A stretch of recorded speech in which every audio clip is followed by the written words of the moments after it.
Hey girl, welcome back to the Her Best Self Pod. I'm Lindsay Nickel, and today I have a show for you around reflection. We just got back from a few days at the lake, and I came home with something heavy on my heart that I just knew I wanted to pour into the mic with.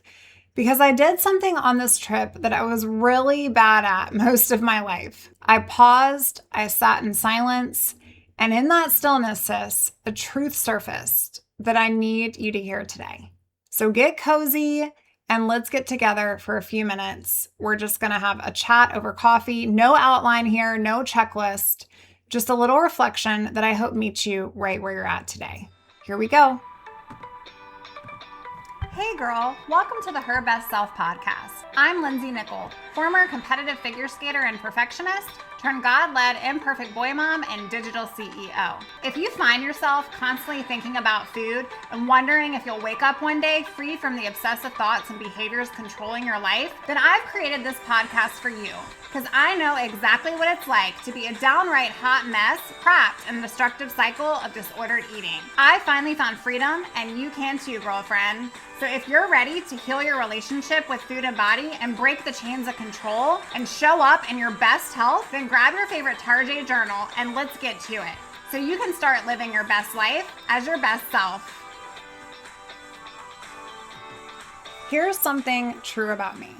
For years, I did not know how to pause.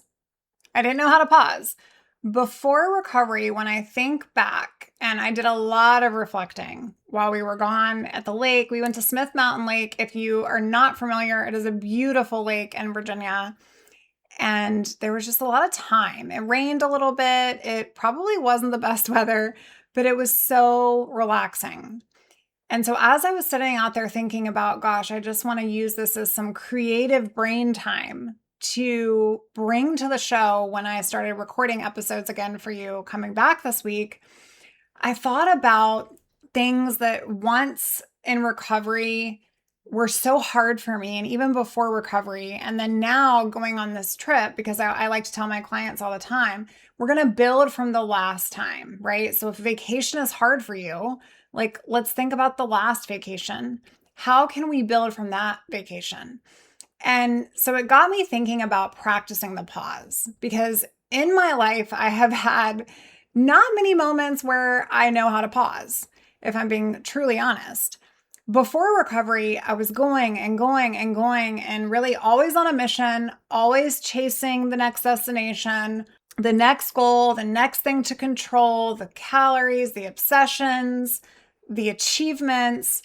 And then if I'm honest, I brought that same energy into recovery when I was going through healing. Even parts of that healing journey for me became a to-do list and a check and a race. And I see so many women who are coming to me and I'm helping coach you through your own recovery. You're like, am I there yet? Am I there yet? And it reminded me of the kids on the way to the lake this week.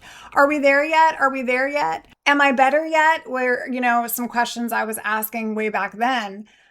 And so as you sit here, wherever here is for you, instead of chasing like, what's the next step, the next milestone, the next box to check, I just wanted to spend some time with you and create some intentional practice, because I remember being so busy sprinting toward the next thing that I never let myself simply be in the thing that I was in. And I had a coach once tell me, be rooted where you're planted. And I was like, what does that mean? Be rooted where you're planted. And it simply means like be where your feet are, like be in the thing you're in and not a step further or a step further behind, but where you're at and soak it up. And what I learned at the lake, sitting still, watching the water, like it was like glass, actually letting the silence exist is this, friend. You cannot expect to know your right next step if you're unwilling to sit in the pause. I wrote that down. I was like, you can't expect to know what's next for you if you're unwilling to sit in the silence. Because the answer doesn't come in the sprint. It doesn't. It comes in the stillness. But you have to be brave enough to stop moving long enough so that you can start hearing.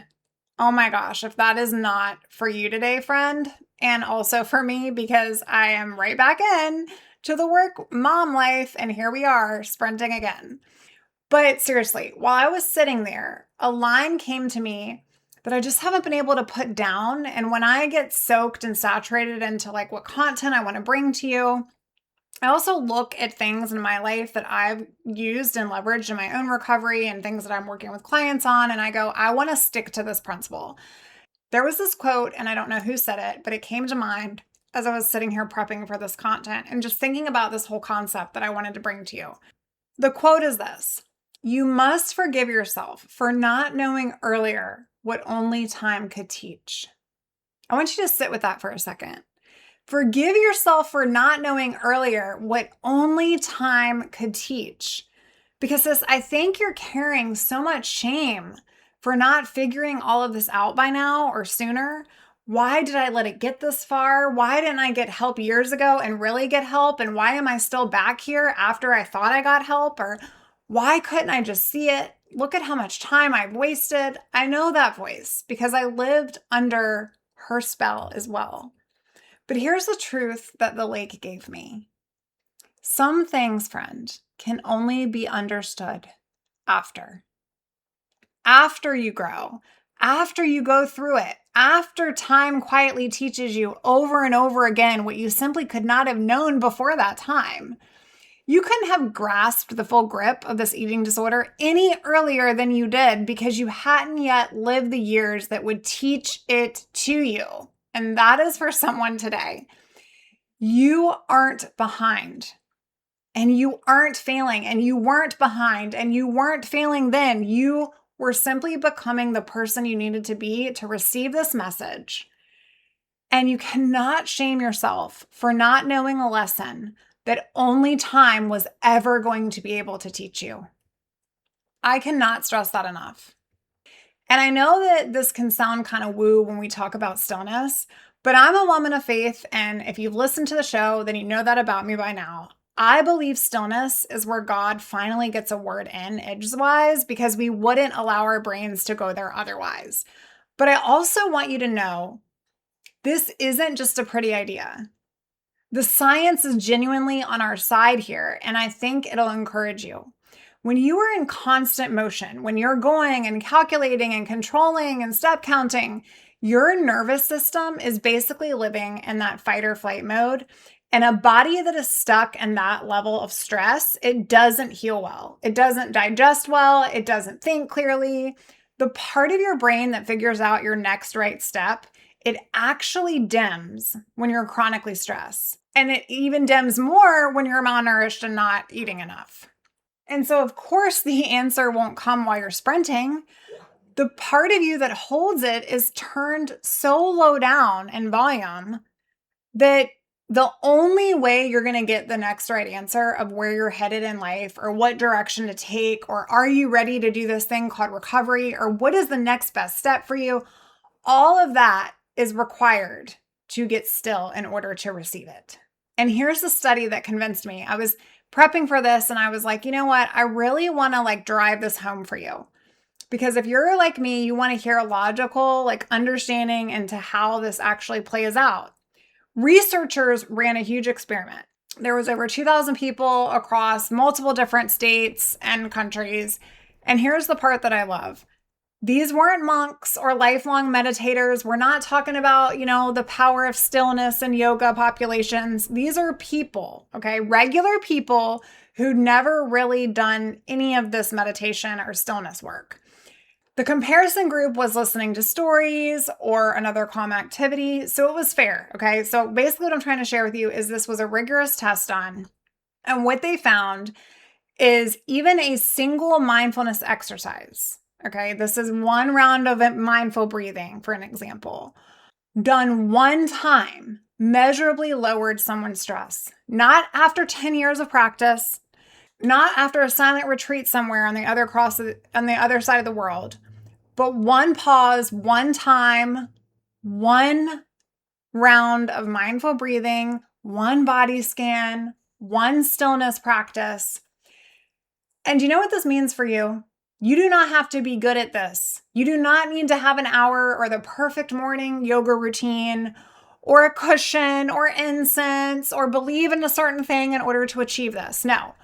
Research says even one moment of stillness moves the needle in your nervous system. And if you want the longer game and you want that encouragement too, in a separate mindfulness program, research showed that doing this repetitively over time compounds over time. And here's the piece that gets me the most as a woman. Globally, women are nearly twice as likely as men to reach for this kind of reflective stillness. We already know somewhere deep in us that we need to reach for this. We already are reaching for it. And so today I just want you to reach on purpose to get quiet with your mind. And I know it's scary. When I tell you that the answer lives in the pause, I don't mean that it literally lives in the pause, but your brain and your body are literally built to find clarity in stillness. The going isn't just wearing you out. It is keeping the wisest part of you switching off. The pause, though, sis, turns you back on. Okay, I just want you to think about that. Like, the pause, though, is going to revamp you. And I was sitting just at the lake at the end of the dock. Like, we had a pier and a dock, and there was this long chair.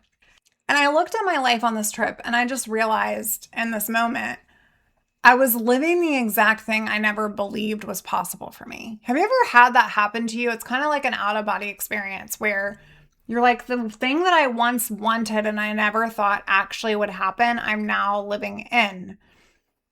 I ate normally with other people. I planned meals with my family every single night, and I had what was served. I didn't quietly panic or say, oh my gosh, they're going to have that bread, or oh my gosh, they're going to have rice. I didn't calculate. I didn't restrict the day before or promise myself I'd make up for it afterwards.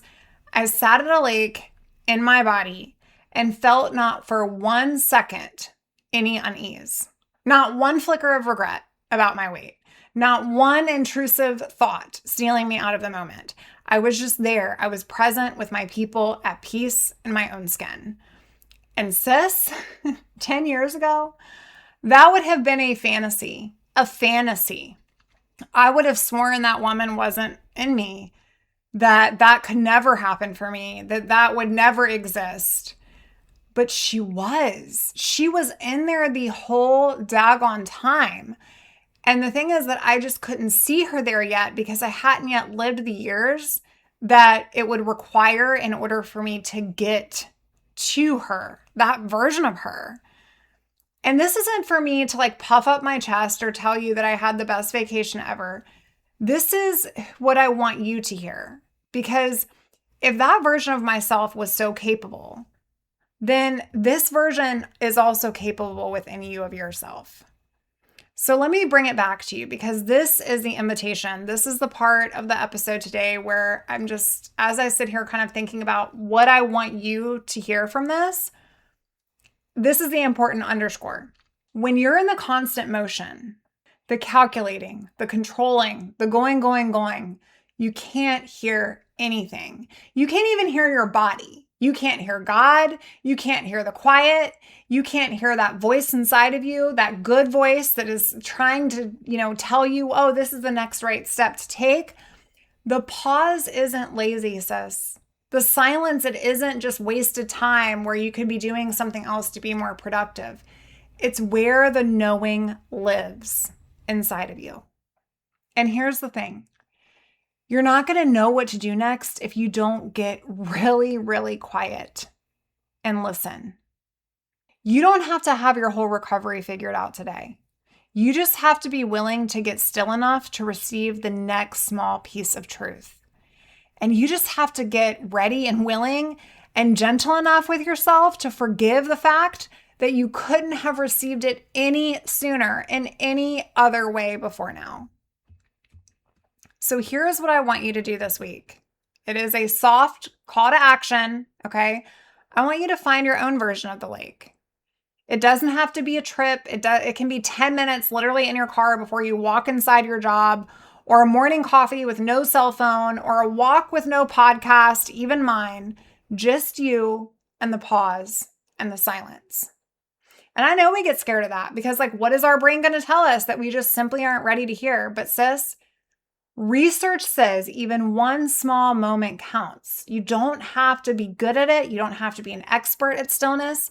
You just have to decide that I'm going to try to see what that feels like in order to get the next right step forward, because your gut knows. Like, I truly believe when you're there, say this to yourself and out loud if you can, because your spirit needs to hear it, I believe. I forgive myself for not knowing earlier what only time could teach me. And that's it. I want that to be enough for today. If part of what you're realizing in the stillness is that you don't want to keep doing this alone and that you're ready to stop sprinting and just allow someone else to walk alongside you with you, I would be so honored to work with you in your journey to freedom. You can find out ways that we can partner together, and you can fill out a client application over at herbestself.co. You are not behind, friend. You are right on time. Sometimes we just have to get really intentional and still and pause with ourselves so that we can hear that voice inside of us go, Chick, you got this. Like, you got this. One small step, and listen to yourself. In order to have peace in your body, in order to be present in your body, in order to really soak up the people around you in your life, you have to be okay to find your pause. So that's what I want you to do. Pick your own version of the lake this week and find your pause so that you can get real and honest and truthful with stillness and go, you know what? I don't know what's next for me, but I can trust and believe that if it is moving me forward towards my recovery and towards my very best self, then it is for me. And sis, it so is. I love you. I want you to go find your pause, and I'll talk to you real soon in the meantime. Bye for now. Oh, friend, thank you so much for letting me share what was on my heart today. My hope for this podcast is to help more women find freedom from food and body. If this has empowered or blessed you, let me know. I'd be honored for your rating and review of my show, and I'd love to connect with you in my private Facebook community. You really can move from perfection to purpose. Let's break the chains together. I'll help navigate the way. Until next time, bye for now, girl.